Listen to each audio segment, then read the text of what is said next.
কিন্তু কত মা খালা এমন আছে, মা কি ঘোড়ার টেম নিবে, পুরুষটা যদি একটু কমজোর হয় তো কবে রে মিনসা দাঁতগুলোকে কর্মর করার বলবে, তোকে লাল বদন খাইয়ে ছাড়বো রে মরা বেটা মরা, তুই চিনিস আমাকে কোন ঘরের বেটি আমি? 500 টাকা দেন। হ্যাঁ, এক বুড়া 80 বছরকার লদ্দির কান্নাতে হাঁটছে আর কাঁদছে, একটা গড়িয়ে মাছ মারছে, বলছে দাদু এ বসে লদ্দিতে মাছ মারতে এসছো নাকি? কইছে না রে ভাই, তো দাদিকে ঢুঁড়তে এসছি। কইছে কেমন কথা? কইছে ঘাটে গোসল করতে এসছিল, ডুবে মরে গেছে তো ঢুঁড়ছি ওকে। কইছে হ্যাঁ দাদু, তবু জান দিকে তুই ঢুঁড়ছিস কেন? ভাটু দিকে ঢুঁড়, মরবে মানুষ তো ভাটুর দিকে না যাবে যেদিকে পানি বইছে, উল্টা দিকে কেন আসছিস? রে বোকা, তুই বুঝবি না, 80 বছর বয়স, 50 বছর হয়ে গেল, 60 বছর বিয়ে হওয়া, কোনোদিন জীবনে সোজা কথা মুখ দিয়ে পাইনি, যেটাই কহেছি ওটাই উল্টা করেছে, তাই মরার পর উল্টার দিকে না ভাসবে, ওই লেগে দিকে ঢুঁড়তে এসছি ওকে। বিয়া করতে চেয়েছো, তুমি বিয়া করবে, তবে বলে বাবা রে হাল ইনদাকা মিন শাই, তোমার কাছে কোনো টাকা পয়সা আছে, তোমার কাছে কোনো চেন আছে, তোমার কাছে কোনো গহনা আছে, তোমার কাছে কোনো আংটি আছে, তোমার কাছে কোনো জমি জায়গা আছে, মোহর আদায় করতে পারবে বাবা রে? তোমাকে মোহর লাগবে, মোহর আদায় করার সমান কি তোমার কাছে কিছু আছে? এবার সে সাহাবী বলছেন ইয়া রাসূলুল্লাহ, আমার বাড়িতে কিছু নাই, আমি একটা গরিব মানুষ, মোহর আদায় করার মতো আমার কাছে কিছু নাই।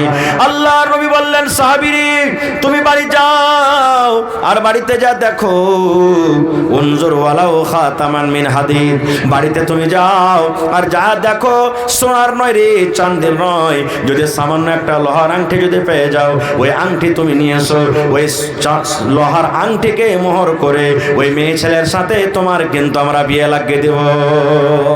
যাও বাড়িতে দেখো একটা লোহার আংটি গেলা পাও কিনা।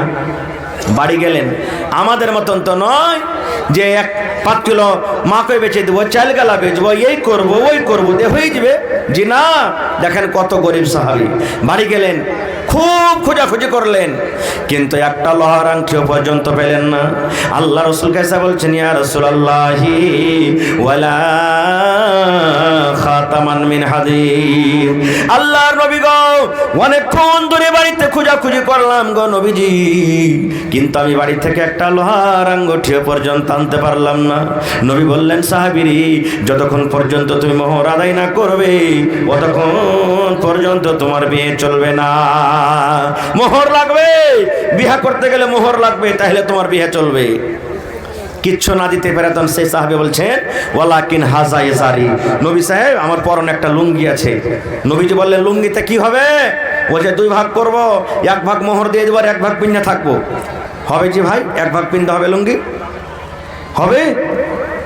আর ওকে যদি 1 ভাগ দিয়ে দিতে ওর ওড়নি দোপাট্টা চাদর কিছু হবে? রাসূল বলছেন না, হবে না, এতে তোমার লুঙ্গি 2 ভাগ করে 1 ভাগ ওর শরীরও ঢাকা হবে না, আর 1 ভাগ তোমারও পিন্না হবে না, এই জন্য লুঙ্গি তো হবে না। খুব আপ মোহর দিতে পারলেন না তো চুপচাপ বসে গেলেন। কিছুক্ষণ পর মজলিস থেকে হাঁটতে শুরু করেছে যে মোহর দিতে পারলাম না, আর তো বিয়ে হবে না, তো থেকে কে করবো, বাড়ি যায়। এবার হাঁটতে শুরু করেছি, কিছু দূর যখন চলে গেলেন আল্লাহর নবী একজন সাহাবীকে বলছেন লোকটাকে ডাকো রে, লোকটাকে ডাকো। এবার তাকে মজলিসে ডাকা হলো। আল্লাহ রাসূল বললেন সাহাবীরি, আমি জানতে পারলাম তুমি গরিব মানুষ, সামান্য একটা লোহার যখন আঙ্গুঠি তুমি আদায় করতে পারলে না রে বাবা, আমি জানতে পারলাম তুমি গরিব মানুষ। তবে বাবা বলো তো মাজা মা কামিনাল কোরআন, আল্লাহর কিতাব কোরআন থেকে তুমি কিছু জানো কিনা? মাজা মা কামিনাল কোরআন, আল্লাহর দেওয়া কোরআন থেকে তোমার ভিতরে কিছু আছে কিনা, মানে তোমার কিছু সূরা মুখস্থি আছে কিনা, তুমি কিছু আয়াত জানছো কিনা, তোমার সূরা মুখস্থি আছে কিনা? এবার সাহাবী বললেন ইয়া রাসূলুল্লাহ নাম, আল্লাহ নবী গো আমি আপনার বন্ধু, আপনার সাহাবী, আমার সূরা কিন্তু মুখস্থি আছে। ফাআদ্দাদাহা, নবীর সামনে সূরাগুলোর নাম বলে দিলেন, হয়তো সূরা নিসা, হয়তো সূরা বাকারা, হয়তো সূরা 3, হয়তো সূরাতুল ফাতিহা, এই করে করে কিছু সূরার নাম লিখে দিলেন। এবার রাসূল বললেন তুমি কোরআন গালা ভালো করে পড়িতে পারবে? বলছে জি আল্লাহ রাসূল আমি ভালো করে পড়িতে পারবো। এবার দয়ার রাসূল বললেন ওরে আমার সাহাবী, যে কোরআনের আয়াত তুমি জানো, ওই কোরআনের আয়াতের মধ্যে থেকে 30 খানা আয়াতে মেয়ে ছেলেকে তুমি শিখিয়ে দিবে, 30 খানা আয়াত তুমি তাকে শিখিয়ে দিবে। কোরআনের আয়াতকে 30টা আয়াতকে মোহর করে আমি তার বিয়ে তোমার সাথে লাগিয়ে দিলাম। নারে তাকবীর। তাহলে বোঝা গেল কি কোরআনের আয়াতকে মোহর করে বিয়া করালেন, কিন্তু নবীজি বিনা মিহরে বিয়া দিলেন না। আর আজ আমরা বিহাতে যেয়ে খালি যদি 100 গ্রাম খালি সুপারি নিয়ে চলে আসে, এক পানা নিয়ে আসে, রামঘাটের হাফিজ মুজফ্ফরের বহনু বাস 2 মিনিট 2-4 মিনিট, জি জি 5000 চারহাটা বাকি রামঘাটে হাফিজ এটা নাকি? এই যে হাত মিলানো ওটা আহা হা মাশাআল্লাহ। দেখেন ভাই সালাম করবেন না? আল্লাহুস সামাদ, আল্লাহুস সামাদ। রামঘাট থেকে তাসলিম উদ্দিন ভাই নাকি? কটে দিলেন? 10,000 10,000 করেন না যে ভাই, পহিলা নম্বর দান এসছে, 1000 লিটার দাম দেবেন ইনশাআল্লাহ। আর ভাই নাম করা ঠিকাদার, আল্লাহর কাছে দোয়া করছি আর ভাইকে যাতে আল্লাহ আরো তারাক্কি দেয় ইনশাআল্লাহ। 10 পারা কোরআনের দাম 10,000 টাকা আপনার কাছে নেব। নারে তাকবীর ইনশাআল্লাহ। লেখেন, ঠিক আছে ভাই? কহেন আলহামদুলিল্লাহ, কহেন ঠিক আছে মাশাআল্লাহ, নারে তাকবীর। এই দেখেন কোরআনের প্রতি মহব্বত, ভালোবাসা। ভাই আমার, তাহলে পান সুপারির জন্য আমরা ঝগড়া করব, কিন্তু একবার কেউ এটা জিজ্ঞাসা করবো না, হ্যাঁ তোরা যে পান সুপারির লেগাতে ঝগড়া করছিস, এই ছেলেটা মোহর কয় টাকা দিয়েছে এটাকে জিজ্ঞেস দেখেছিস তোরা? কোনোদিন কহবো না, এটা কোনোদিন কহবো না। আহা হা। আর একটু আগে চলেন, আল্লাহর নবীর জামানাতে একজন সাহাবী ছিলেন, তার নাম হলো সাফওয়ান বিন মুআত্তাল রাদিয়াল্লাহু তাআলা আনহু। ভালো করে শুনবেন, ওই সাহাবীটা নিজের স্ত্রীকে নমাজের হালাতে মারত। নমাজে কিল মারত। নমাজে কিল মারতে হয়? জোরে বলেন, কিল মারতে হয়? হয় না? বাচ্চারা মারবে। এই ছোট ছোট বাচ্চাগুলো দেখেছি, পাঁচজন একদিন নমাজ পড়ছে ভাই রোজার দিনে, পকেটে আর বিস্কুট খাওয়া আছে, আর সিজদাতে গেছে, পকেট থেকে বিস্কুট পড়ে গেছে। ও কি জানে ছোট ছেলে, আর ভক করে একবার বিস্কুট খেলে নমাজের হাতে মুখে হয়ে দিয়েছে। তো ছেলে পিলারা এগুলো করে, কিন্তু যদি ওই জায়গাতে বড় মানুষ করে, ওর নমাজ হবে? জোরে বলেন, নমাজ হবে? হবে না। তো আল্লাহ নবীর জামানাতে সেই সাহাবী সাফওয়ান বিন মুআত্তাল নিজের বিবিকে মারত। একদিন, দুদিন, 3 দিন দেখে ওর মন খারাপ, নবীর দরবারে চলে গেছেন শেকায়েত নিয়ে। শেকায়েত কি? আমার স্বামী খাইতে দেয় না তা নয়, মোড়লজি আমার স্বামী আমাকে মারছে, আমাকে খাইতে দেয় না, আমার মাকে গেল দেয়, আমাকে গেল দেয়, তা নয়। কেমন শেকায়াত? চলে গেলেন নবীর দরবারে, দেখছেন তো ওর স্বামীটাও সাফওয়ান বিন মুআত্তাল নবীর পাঞ্জরে বসে আছে। এবার শেকায়েত কেন কেরা করবে? নিজের স্বামীর শেকায়েত যদি অন্য মানুষের সামনে করে, ওর স্বামীটা সামনে থাকে, তো ওকে বাড়তে যা থুবে কিছু ভাই? থুবে? আপনাকে যদি মোড়লের পাঞ্জরে বসে থাকেন, আর আপনার স্ত্রীটা যদি মোড়লকে গায়ে, মোড়ল এই যেটা হলো আমার এ তোমার টাহার পুরুষ, এই কাপড় দেয় না, খাইতে দেয় না, এই একবার 1 নম্বর কার খাইসটা পড়া, ওকে বাড়িতে যা আপনি থাকবেন 4 চাষ করে ওকে পিটবেন আপনি ওকে।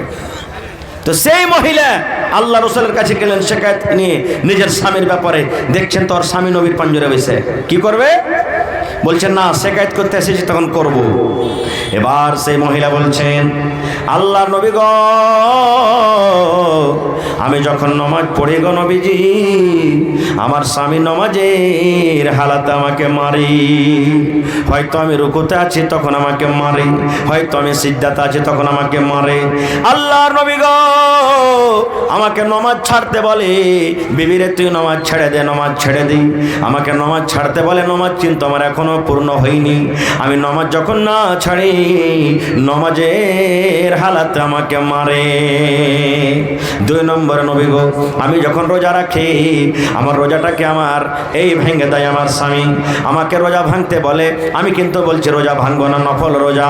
বলছেন আল্লাহ নবী গো, আমি যখন রোজাটা না ভাঙি, জবরান আমার মুখে পানি দিয়ে দেয়, কিংবা আমার মুখে ছাতু দিয়ে দেয়, খাজর দিয়ে যায়, আমি যদি না খাই, আমার হাত কানটাকে ধরে টানতে টানতে আমাকে বিছানের দিকে নিয়ে চলে যায়। আর দিনের বেলাতে আমার সাথে সহবাস করে, আর সহবাস করে আমার রোজাটাকে ভেঙে দেয়। রোজার হালাতে স্বামী স্ত্রী মিলন করতে পারবে? পাইবে না, গুনাহ হয়ে যাবে, পাপ হবে। কিন্তু বলছেন নবীজি, আমাকে রোজা ভাঙতে বলে, আমি রোজা ভাঙি না, তখন আমার রোজাটাকে ভেঙে দেয়। 2টা হয়ে গেল। 3 নম্বরে নবী গো, আমার স্বামী এই যে সাফওয়ান পাঞ্জরে বসে আছি, ফজরের নামাজ পড়ে নবী গো, যখন সূর্যটা উঠে যায়, সূর্য ওঠার আগে নামাজ পড়ে না, যখন সূর্য উঠে যায় তখন কিন্তু নামাজটা পড়ে। প্রথম নবীজি, আমার স্বামী আমার নামাজে আমাকে মারি। 2য় নম্বর, আমার রোজাকে ভেঙে দেয়। 3 নম্বর, ফজরের পর ফজরের নামাজ পড়ে। সূর্য ওঠার পর 3টা শিকায়ত হয়ে গেল। এবার নবীজি সাফওয়ানকে বলছেন, সাফওয়ান, তোমার স্ত্রী তোমার ব্যাপারে 3খানা কেস করেছে বাবা, 3টা শিকায়ত নিয়ে এসেছে। কতদূর কি? আমাদের মতন তো নয় যে লজ্জার কারণে মিথ্যা কথা বলে পার হয়ে যাব। সে সাহাবী বলছেন, আল্লাহ রাসূল গো, আমার বিবি আমার ব্যাপারে যা বলেছে গো নবীজি সব সত্য, একটা মিথ্যা নয় গো নবীজি, একটা মিথ্যা নয়। আমি নামাজের হালাতে আমার বিবিকে মারি, আমি তার রোজাটাকে ভেঙে দিই, এবং আমার মাঝে মাঝে সূর্য ওঠার পর আমি ফজরের নামাজটা পড়ি। আল্লাহ রাসূল বললেন, বাবারে, কি কারণে তোমার বিবিকে মারো? নামাজটা আল্লাহর একটা ইবাদত, নামাজে তোমার তো হয় না রে বাবা, নামাজে কেন তোমার বিবিকে মারো? এবার সেই সাহাবী বলছেন, আল্লাহ নবী গো, আমি এই জন্য মারি গো নবীজি, আমি একটা গরিব মানুষ, মাঠে কামে কাজে চলে যাই, সারাদিন মাঠে কাজ কাম করি, এবার সন্ধ্যাবেলাতে যখন বাড়িতে আসি এশারের নামাজ আমি পড়ি, আমি এশারের নামাজ পড়ে আমি বিছানায় চলে যাই। আমার বিবিকে আমি বলি, বিবি রে, তুমি নামাজটাকে ছোট্ট ছোট্ট সূরা পড়ে আমার বিছানাতে তুমি এসো, আমার বিছানায় তুমি আসো, আমার মাথায় হয়তো একটু তুমি দেবে দাও, আমার গা হাতে একটু তেল লাগিয়ে দাও, তুমি আমার পাঞ্জরে একটু ঘুমাও, তুমি আমার স্ত্রী, তুমি আমার বিবি, তুমি যদি আমার পাঞ্জরে ঘুমাও তাহলে হয়তো আমার খাস্তানাটা দূর হবে, আমার মনটা হালকা হয়ে যাবে। আল্লাহর নবী গো, আমার বিবি আমার কথা মানে না, শুনে না, আমার বিছানায় আসে না, নামাজ পড়তে লাগে, নামাজ পড়তে লাগে, কত লম্বা লম্বা করে সূরা পড়ে। বলছেন আল্লাহর নবী গো, এক এক রেখাতে কোরআনের সবথেকে বড় বড় সূরা 2টা করে তেলাওয়াত করে। সূরা বাকারা বড় সূরা, সূরা আলে ইমরান বড় সূরা, সূরা নিসা বড় সূরা, সূরা মায়েদা বড় সূরা। আল্লাহর নবী গো, 4 পারা কিংবা 4.5 পারা করে কোরআন এক এক রেখাতে তেলাওয়াত করেন। এই করতে করতে কোনদিন রাত 2টা হয়ে যায়, ফজর হয়ে যায়, আমি এই করে করে রাত কাটিয়ে দিয়ে আমার বিবি আমার বিছানাতে আসে না। তখন আমি একদিন তাকে বুঝালাম, বিবিরি, এত লম্বা করে তুমি কেন পড়ো? একটু ছোট্ট সূরাগুলা পড়ে আমার কাছে তুমি এসো। আমি একদিন বোঝালাম, 2 দিন বোঝালাম, 3 দিন বোঝালাম, কিন্তু আমার কথা মানে না, শোনে না। আমার কথা যখন না মানে নবী গো, তখন আমি সহ্য না করতে পেরে আমার বিবিকে আমি মারি আর বলি, বিবিরে তুমি নামাজ ছেড়ে দাও, নামাজ ছেড়ে দাও, তুমি তাড়াতাড়ি করে আমার বিছানায় এসো। আমার কথা না মানে তখন আমি তাকে মারি। এ মায়েরা, খালারা, এবার দয়ার নবী ফতোয়া দিয়ে দিলেন, ও মহিলার দলেরা তোমরা শোনো রে, ও আল্লাহর বান্দিরা তোমরা শোনো, তোমাদের স্বামীরা যখন বাড়িতে থাকবে, তোমার স্বামীরা যখন বাড়িতে থাকবে, তখন তোমরা যদি নামাজ পড়ো, লম্বা লম্বা করে সূরা তোমাদেরকে পড়িতে হবে না, কোরআনের ছোট ছোট সূরা পড়ে তোমরা নামাজ পড়ো। সূরা 3 পড়ো, সূরা জোহা পড়ো, সূরা তারিক পড়ো, সূরা নাবা পড়ো, এ করে করে কোরআনের যেগুলা ছোট ছোট সূরা, ওই সূরাগুলা পড়ে পড়ে তোমরা নামাজটাকে শেষ করো। আর নামাজ শেষ করার পর তোমরা নিজের স্বামীর বিছানাতে চলে যাও। কারণ নবী বলেছেন, মহিলারে, তুমি নামাজ পড়ছো, তুমি কোরআন তেলাওয়াত করছো, তুমি হজ করছো, তুমি দান করছো, তোমার পুরুষ যদি তোমার পরে নারাজ থাকে, তাহলে আল্লাহর দরবারে তোমার নামাজ কিন্তু কবুল হবে না। যতক্ষণ তোমার পুরুষ তোমার পরে রাজি না হবে, ততক্ষণ তোমার আল্লাহ রাব্বুল আলামিন নামাজ কবুল করবেন না, অতদিন তোমার তেলাওয়াত হবে না, অতদিন তোমার কোনো আমল আল্লাহ কবুল করবে না। এই জন্য স্বামী তোমার পরে রেগে থাকলে স্বামীর হাত ধরে পারা তো হাত ধরে, পা ধরে পারা তো পা ধরে, যতক্ষণ মাফ না করবে ততক্ষণ পর্যন্ত আপনার ইবাদত হবে না। শুধু তা নয়, দেখবেন স্বামী স্ত্রীতে যদি একটু ঝগড়া হয়ে যায়, পালঙ্গে উদু একদিকে মুখ কাটকে শীত থাকবে, ই একদিকে মুখ কাটকে শীত থাকবে, কেউ কারোর সাথে চালা শপথ করবে না। ই মনে করবে বুঝেন আমার সাথে চালা করবে, ও মনে করবে মনে আমার সাথে চালা করবে, এই করে করে করে গোটা রাতটা কাটিয়ে দিবে। এ আমার ভাই বোনেরা, মায়েরা, খালারা, এরকম রাগ করে যদি রাতটা কাটান তো কি অবস্থা হবে জানেন?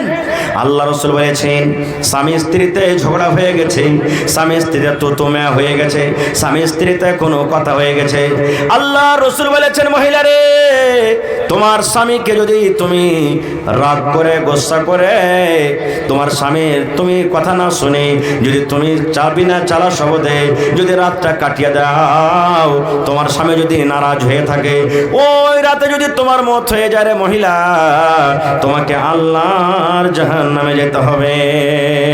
এবং আল্লাহর ফেরেশতারা সেই মহিলার পরে বদদুয়া করবেন। কি বদদুয়া? এরে আল্লাহর বান্দি, তোমার স্বামীকে তুমি নারাজ করে রেখেছো, তোমার স্বামীকে তুমি নারাজ করে রেখেছো। রে আল্লাহর বান্দি, তুমি হালাক হয়ে যাও, বরবাদ হয়ে যাও, ধ্বংস হয়ে যাও। তুমি তাড়াতাড়ি করে তোমার স্বামীর কাছে তুমি মাপ লিয়ে লাও। নারে তাকবীর।